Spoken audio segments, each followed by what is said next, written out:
অজস্র ঠান্ডা গন্ধ ভেসে আসে, পুরনো আগুনের ছাই আর পচা ফুলের মিশ্রণ সেই গন্ধে। প্রদীপ বাবা তান্ত্রিক, যার নাম শুনলেই লোকদের হাত পা ঠান্ডা হয়ে আসে। তিনি বলেন, এই কুয়োয় জল আছে, শুধু জল নয়, এতে আছে দুঃখ আর অস্থিরতা। বহু আত্মা এর ভেতর থেকে ডেকে গেছে অনন্তকাল, কিন্তু কেউ শোনেনি।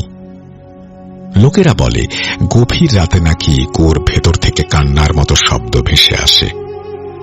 না, খুব জোরে না, খুব আস্তেও না, যেন কেউ ডুবে যাচ্ছে আর ঠিক ওঠার আগেই হাতটা কেউ জোরে ঠেলে দিচ্ছে পুনরায়। প্রতি বছর এক বিশেষ তিথির কালী পূজার দিন প্রদীপ বাবা এখানে পিণ্ড দান করেন। তিনি দাবি করেন সেই সময়ে কুয়োর ভেতরে দ্রুপ দ্রুপ শব্দ শোনা যায়, যেন কেউ খাবার খাচ্ছে, আর পিণ্ড দেওয়ার ঠিক পর মুহূর্তেই কুয়োর চারপাশে হালকা কুয়াশা জমে। যদিও তখন শীতকাল নয়, কিন্তু বছরের অন্য সময় কেউ আসে না, কেউ দাঁড়ায় না, এমনকি পথ চলিত ট্রাকও কুয়ার সামনে দিয়ে যাওয়ার সময় গতি বাড়িয়ে দেয়, যেন অদৃশ্য কিছু তার গায়ে ছোঁয়ার আগে সে পালিয়ে যেতে পারে। স্থানীয়রা বিশ্বাস করে বহু বছর আগে এখানে একসাথে 3টি অদ্ভুত মৃত্যু হয়েছিল। একটি শিশু, একজন মদ্যপ লরি চালক আর একজন অচেনা পথচারী নারী। তাদের দেহ ভেসে উঠেছিল এই কুয়ো থেকে, কিন্তু কেউ জানে না তারা কিভাবে সেখানে পড়ল। তারপর থেকে এই কুয়োটির ইতিহাস ভয়ঙ্কর হয়ে ওঠে। রাতে কেউ হাঁটলে স্পষ্ট শুনতে পায় 3টি আলাদা আলাদা নিঃশ্বাসের শব্দ, 3টি ভিন্ন রাগের কান্নার সুর, আর মাঝে মাঝে দূর থেকে শিশু কণ্ঠে নিঃশব্দ ফিস ফিস, কেউ আমাকে ডাকছে। সেই কথাটা নাকি সবচেয়ে ভয়ঙ্কর, কারণ কালী পাহাড়িতে এমন কোনো শিশু নেই যে রাতে বাড়ির বাইরে বেরোয়। 40-50 বছর আগের কালী পাহাড়ি ছিল এক অন্য জগৎ। এখনকার মতো রাস্তা, আলো, শিল্পাঞ্চলের আওয়াজ কিছুই ছিল না।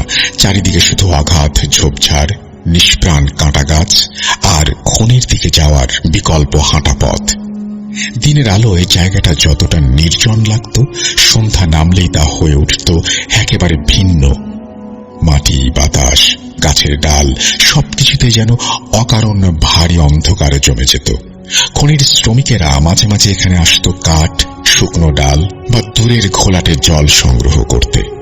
তাদের মধ্যে কয়েকজনই প্রথমে লক্ষ্য করে লতা পাতায় ঢাকা একটা অদ্ভুত বৃত্তাকার কাঠামো, যেটা দেখতে কুয়োর মতো, কিন্তু আশ্চর্য রকমের অস্বস্তিকর। ছায়ার মধ্যে দাঁড়িয়ে থাকা সেই কুয়োটা পরে পরিচিত হয় প্রেত কুয়ো নামে।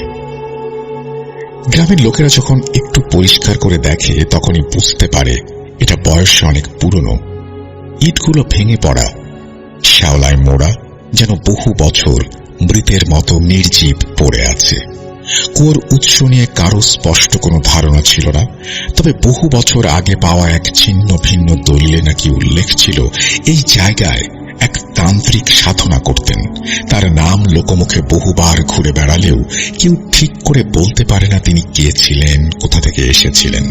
শুধু এতটুকুই জানা যায় তিনি নাকি ভয়ঙ্কর তন্ত্রবিদ্যায় পারদর্শী ছিলেন, এমনকি প্রেত সাধনার মতো নিষ্ঠুর সাধনাও করতেন। গল্প আছে তিনি নাকি জীবিত আর মৃতের মাঝের পথ নিয়ে গবেষণা করতেন। কার কখন কোথায় টেনে ধরে আনতে হয় তা তিনি জানতেন বলেই অনেকেই দাবি করত। তার নির্দেশেই কুয়ো খোঁড়া হয়েছিল এমন ইঙ্গিত দলিলে ছিল, কিন্তু কেন? জল তোলার জন্য নয়, কারণ আশেপাশে কোনো বসতি ছিল না।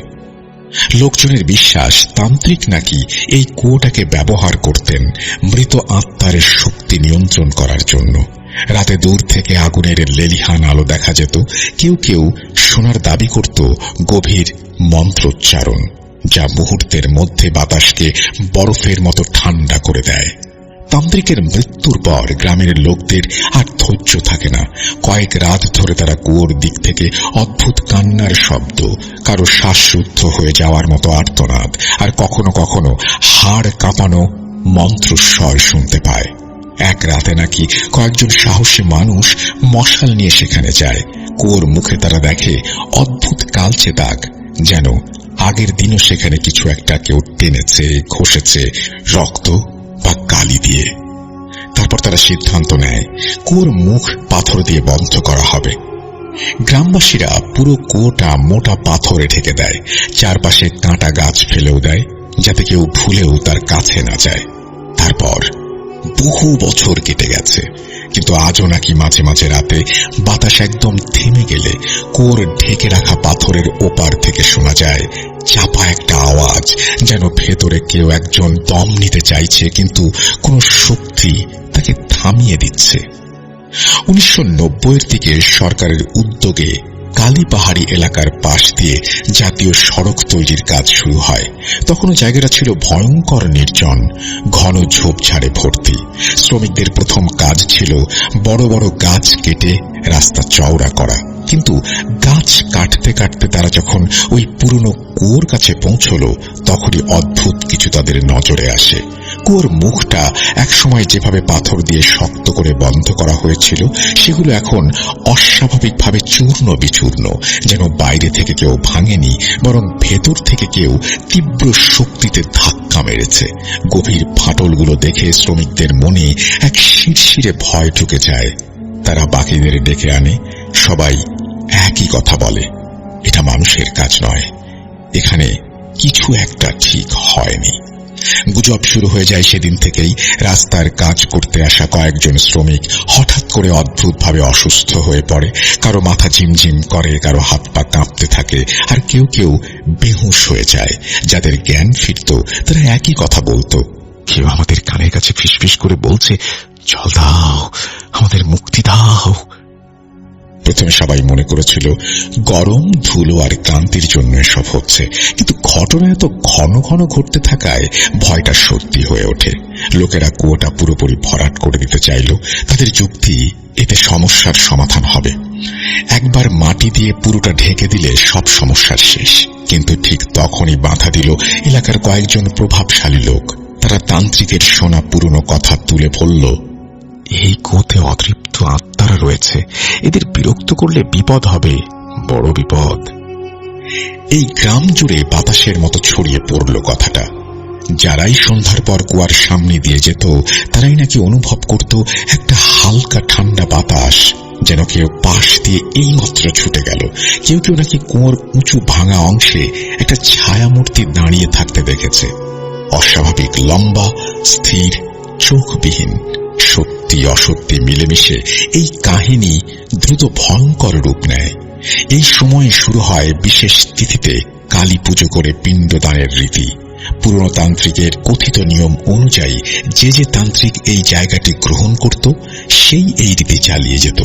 বর্তমান তান্ত্রিক প্রদীপ বাবা সেই ধারাকেই ধরে রেখেছেন। প্রদীপ বাবার দাবি, এই কুয়োতে বহু আত্মা আটকে আছে, যাদের মৃত্যু হয়েছিল অস্বাভাবিকভাবে। তারা মুক্তি চায়। বছর ভর তারা চুপচাপ থাকে, কিন্তু বিশেষ তিথিতে তাদের শক্তি বাড়ে। তখন পিণ্ডদান করলে তারা শান্ত হয়। তিনি আরো বলেন, যদি নিয়ম করে পিণ্ড দেয়া না হয়, তবে এই আত্মারা আশেপাশে ঘুরে বেড়াবে, প্রভাব ফেলবে লোকের মনে, দুর্ঘটনা ঘটাবে, ছায়ার মতো পিছু নেবে। কেবল অন্ধবিশ্বাস নয়, রাস্তার সেই অংশে অদ্ভুতভাবে দুর্ঘটনার সংখ্যা সত্যিই বেড়ে যায়। গাড়ি হঠাৎ নিয়ন্ত্রণ হারায়, মোটর বাইক স্কিড করে পড়ে যায়, বড় ট্রাক সোজা রাস্তা থেকে সরে গিয়ে গাছের সঙ্গে ধাক্কা খায়। বছরে ৩-৪টে মৃত্যু যেন নিত্যদিনের ঘটনা। পুলিশ, স্থানীয় প্রশাসন কিছু স্পষ্ট ব্যাখ্যা দিতে পারেনি। লোকেরা বলতে থাকে, অদৃশ্য কিছুর টানে ওই জায়গাটায় এমন কিছু হয়, যেন কুয়োর ভেতরে আটকে থাকা আত্মারা সুযোগ পেলেই কোনো একজনের বিপদ ঘটে। তারপর থেকেই গড়ে ওঠে ভয়ঙ্কর কিংবদন্তি, কালী পাহাড়ির প্রেত কুয়োর কিংবদন্তি, যেখানে মাঝে মাঝে নাকি এখনো রাতের নিশ্ছিদ্র অন্ধকারে ভেসে আসে ক্ষীণ সেই ফিসফাস।